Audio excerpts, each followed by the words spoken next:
dias sem podcast, em virtude da primeira e da segunda fase. Estamos aqui de volta, eu, Ellen, nossa querida Olá, pessoal. Boa tarde pra gente, né? Boa tarde pra gente, bom dia, boa tarde, boa noite pra todo vocês. mundo que estiver por aí. E estamos com uma presença ilustre da minha amiga pessoal, particular de muito tempo e que tem um projeto lindo, doutora Ana Lúcia Albuquerque, pra mim, Anitta Albuquerque. Anitta. Meu amor, nós vamos falar hoje do projeto Luz Azul, seu, e o nosso tema é grande, eu vou ler. Direito dos autistas e das famílias no TEA, que é do transtorno do espectro autista, e outras deficiências, e as políticas públicas para PCD. Bom, boa noite, meninas. É um prazer estar aqui com vocês. A Ellen é uma querida aí na minha vida. Então, a partir do diagnóstico do meu filho, né, eu tinha até parado de advogar para ficar cuidando dele. E aí nós nos mudamos para cá e foi quando eu pensei de estar desenvolvendo um projeto para autismo. Lá atrás, quando eu me formei em Direito, eu fui para a USP para estudar Direito Ambiental, fiquei na área ambiental. E lá a gente aprendeu a fazer projeto e política pública. Então foi baseado nessa experiência que eu comecei o Luz Azul aqui em Fernando. Já foi desenvolvendo, já foi uma plantação, uma sementinha. Isso. Lá eu vivenciei assim, que essas políticas públicas têm que envolver a comunidade, têm que envolver o poder público, tem que envolver todas as esferas que for possível, assim, de parcerias. Igual o Luz Azul, por exemplo, ele tem uma parceria com o Conselho Tutelar, com a APAI, com os políticos. É uma rede, uma rede, exatamente, né? de atuação. Interdisciplinar. Isso, é uma rede de atuação. E o Luz Azul começou assim mesmo, permeando ações em todas as secretarias, né? Então nós temos, por exemplo, o TEA Abraço, que é o acolhimento familiar dentro da assistência social.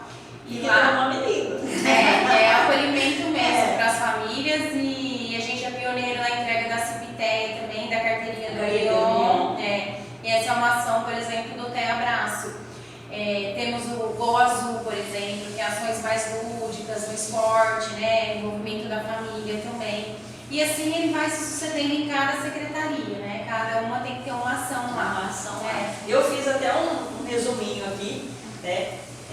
Tudo surgiu por conta do Fred, né? Do Frederico. Antes de tudo dela colocar o que ela é, que é mãe do Frederico. Então eu já comecei assim porque eu gostei. Eu começo assim, eu esqueço de me apresentar. Mãe do Frederico. Então ela é responsável e escritora do projeto Luz Azul, parceria, né, com a Prefeitura de Fernandópolis e com todas as secretarias que abrangem isso. Advogada, formada pelo Mackenzie, especialista em direito dos autistas e outras deficiências, tem pós pela USP, como ela disse, né, da educação e meio ambiente, especialista em intervenções precoces no autismo.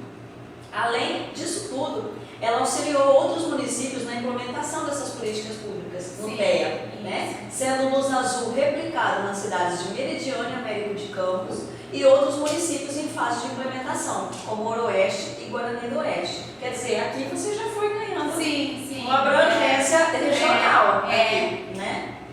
Então, o Luz Azul foi pioneiro, olha que orgulho, na entrega do CIPTEA, que é a carteirinha do Mion, né, aqui no Brasil. O Luz Azul contribuiu para o prêmio de primeiro lugar em cidades excelentes do prêmio da Band. Olha, chega a arrepiar. Porque é um projeto, é uma coisa, o autista, ele sempre foi visto como, no passado, pelo menos na minha época, né? É muito calado, deixa ele lá. Mas você não tem noção da inteligência que tem por ali. Olha quantas pessoas adultas estão sendo descobertas agora com autismo, né? Olha o universo que pode ser explorado. Então, o Luz Azul, e quanto mais cedo você for tratando dessas pessoas, você for acolhendo essas pessoas, você for conhecendo, né? Sim. Você vai tratando diretamente com o problema delas. Exatamente. O quanto auxilia a família, o quanto auxilia a própria pessoa. E eu sempre falo, né? A melhoria na qualidade de vida delas depende um pouco de cada um. De aceitar, né? De se sensibilizar, de ter empatia com aquela situação. porque a quantidade deles agora é muito grande. Estatística é que 1 a Sempre cada existiu. 36. Mas aumentou, facilitou-se o diagnóstico por conta das informações mesmo que foram chegando. Então é muita gente, a cada 36 crianças, um ser autista. É muito. Então é uma estatística que em sala de aula pelo menos 1 ou 2 vai ter, na família alguém vai ter. Ou o vizinho ou o amigo mais próximo, mas vai conhecer, né, o autismo. Então a gente tem que ter a informação mesmo para não ter nenhum preconceito por falta de informação. Ter essa notícia impacta? Não. Estamos falando com a mãe agora, Não, impacta. Ou tem vários até. Porque você fala, como é que ele vai ser aceito na sociedade? Não, impacta. Impacta, tem obras escritas, né? O luto materno no autismo, que é de uma mãe, que é uma psicóloga. Existem outras obras nesse sentido também, das fases, né? Toda desse luto, que é aceitação, negação, toda essa situação. Como se fosse um luto. Como se fosse, eu não vivenciei um luto, mas eu me lembro do dia que eu descobri, né? Que eu tive certeza, assim. Mas ainda assim, eu fiquei anos para ter um laudo. Eu morava em São Carlos na época, eu levava ele no instituto lá no UFSCar, que é renomado em autismo, e no entanto não é autista, porque ele é todo loirinho, todo bonitinho, e eles acham que o autismo vai ter uma cara, né? Você vai falar, é autista, não é autista. Espectro autista, nenhum autista é É igual ao outro. Então eu sofri muito, eu me lembro que quando eu me mudei pra cá também, estive em Rio Preto e Botuporanga, eu não tinha laudo, eu já sabia que ele era, E aí Você foi recebendo notícias de conta-gotas, assim, para ter até uma certeza no diagnóstico. Não, mas eu tinha já. Eu tinha uma certeza lá em São Certeza. Carlos, depois de uma conversa com uma profissional. Ela só que falou que não ia ainda dar o laudo, porque ele era muito pequenininho. Mas eu sabia por conta da Alice, eu tinha tido uma filha antes, então eu comparava muito. Era diferente. E aí você vai se informar, você começa a ler de autismo, aí você vê tudo que é. Aí depois, quando o Fred tinha uns 3 aninhos que eu fui ter um laudo. Mas é um baque, sim. É um baque. Impacta. É um misto de medo, de insegurança, né? Do dia a dia daquela criança, daquele adulto que vai crescer e você não vai estar mais aqui. Como é que vai ser daí? Esse é o maior Quais eram medo. os detalhes que você reparava no caso? No Fred, É diferente. Diferente da Alice. diferente da Alice. A questão do olhar deles era diferente. A questão Não te olha nos olhos, né? não olhava, era um choro que não terminava à noite, nas madrugadas, não era uma coisa muito normal aquele choro.